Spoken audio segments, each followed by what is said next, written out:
And we want to just give this one just some quick attention based off of this holiday that is among us called Thanksgiving. Yes. Now, Thanksgiving, as we know, is a holiday once you're in school that we teach to our kids that the Pilgrims and the Indians come together and they share a feast, friendship, and it's all about family and sharing. Yes. When ultimately, from my studies, and I'm pretty sure you can kind of expound on this even more, is that really that feast was ultimately a celebration for a massacre of over 700 Native Americans.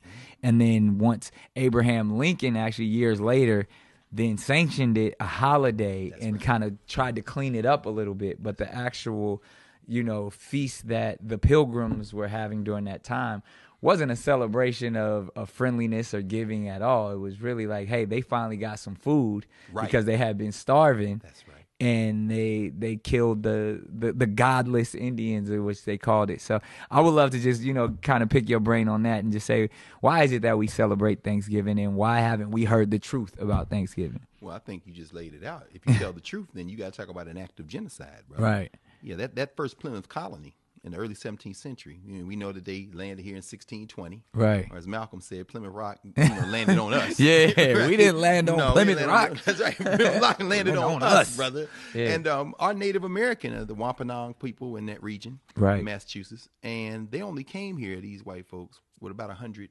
so-called colonists. Wow. 102. By the time they got through that first winter, they were celebrating the fact that they had survived, but only about half of them survived. Wow. Yeah, and we only a little over 50. Wow. So they had a little harvest, but before they had that harvest, they were dying from disease and starvation. Right. There are only two accounts that survived that give any testimony as to who was there at that first Thanksgiving, and both of them written from the white side. Right. We know now, looking at some of the records of trials, for example, that some of those folks weren't just eating vegetables and meat. Right. Well, they were eating meat, but some of the meat included human meat. Human meat, brother.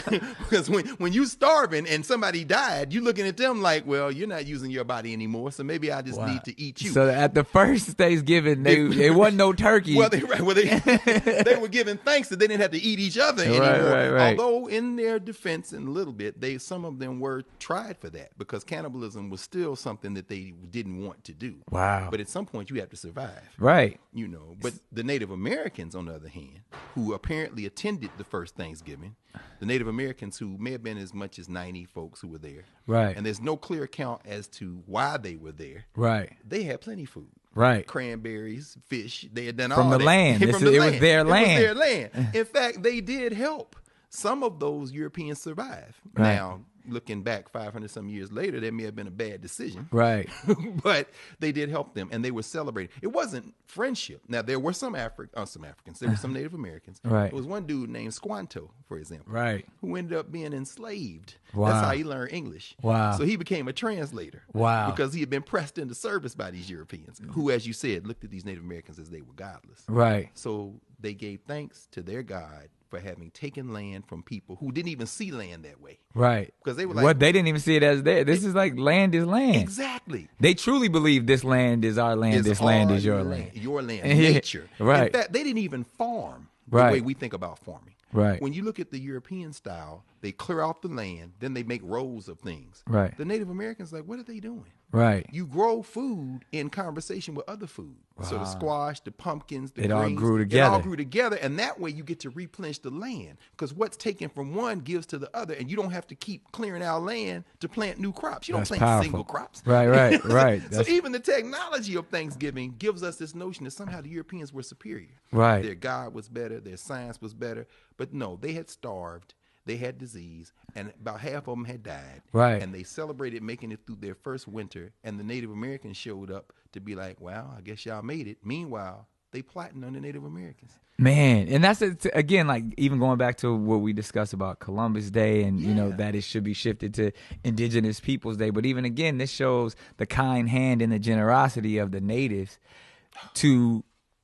Even though it was a massacre that that was all that was being set up, and therefore they were all the Europeans were thinking to rob them the entire time. That's right.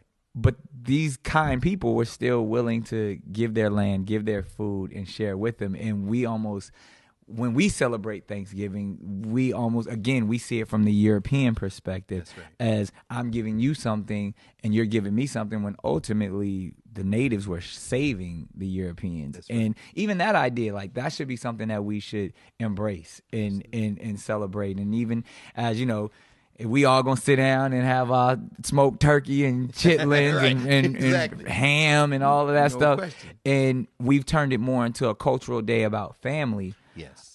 which I can embrace. I mean, anytime me we too. can All get of down us. and build with our generations and our family is important. But I think, again, that truth needs to come to the forefront of why these holidays were created and even the purpose. And like I said, even so much so that I felt like Lincoln used it as propaganda Oh, you know he did. to, again, bring people closer together, but at the idea to say, look at what the elite have set up. That's exactly right. Right. That's right. Well, 1863, when we see it become part of the formal American calendar, you know, the Civil War is still going on. Right. Part of it is trying to create a national identity. Right. How do you build? And that's what holidays That really everyone are. can embrace. That's exactly that right. patriotism. That's exactly right. Holidays are about building a national identity, a patriotism, a love of country. a myth that everyone can follow. Straight myth, brother. I mean, this is a guy who signs an Emancipation Proclamation, and in the same breath, then signs the death warrant on 38 Lakota Sioux in Minnesota, the biggest killing of people by approved by a president, a guy named Little Crow, who was leading a revolt against the United States Army up in Minnesota, Fort Snelling. Same place they had Dred Scott and Harriet Scott enslaved. Yeah, and man. Lincoln signed that. Lincoln signed a death warrant the same time he signed the Emancipation Proclamation. I mean, this is about taking that land from them Native Americans. So we look, Abraham Lincoln signed Thanksgiving into law. Yeah, he was giving thanks for taking land from Native Americans that he was responsible for dispossessing them of the land. Wow. And then, of course, it takes, when do we see it become on our calendar in November? Right. 1941. Oh, wow. What's going on in 1941? World Oh, War II. yeah. You need that national identity, that patriotism. Here's the thing that a lot of people don't know about Thanksgiving. Now, you know, you in and out of New York all the time. I was loving the man on the street. When Oh, you talking yeah. about, you be able to vote like you get a lottery ticket. Right there. That was Harlem. genius, brother. Thank you. That was genius. But, you know, New York City, immigrants are coming. These white immigrants. They don't know they're white till they get to the United States. Right. Like we were talking about. They trying to avoid last place. So I'm from Hungary, or I'm from Germany, or I'm coming. So they come, they're getting jobs wherever they can. Right. A lot of these immigrants worked in the garment district in New York. Right. A lot of Schmata business. Exactly. A lot of them end up working for R.H. Macy. R.H. Macy is, you know, of course, the department Macy's. store guy, right? Now, they don't celebrate Thanksgiving. They don't know nothing about that. Right. So when it comes time for that time, where are they going to go? So they get in this national spirit. What do? They start wearing their national dress. They Right. bring their national dishes. They bring them to the store. They bring them around, and they exchange with each other because they're going to get in the Wow. mirror. Macy's people are watching this, and they say, this is very interesting.